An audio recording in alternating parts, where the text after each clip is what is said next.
Hello viewers, in this tutorial I will show you how to fix power button press call ins problem. So let's see how to fix it.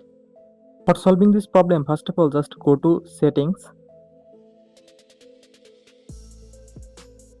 Now scroll down and go to additional settings.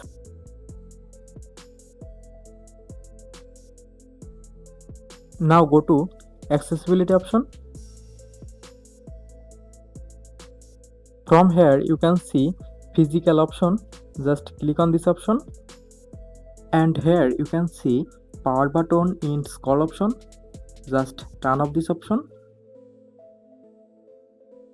Another way you can get this option, so go back to main settings and click on search bar and search power button ins call.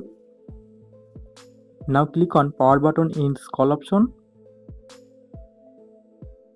and here you can see same option as you can see first. Now just turn off this option.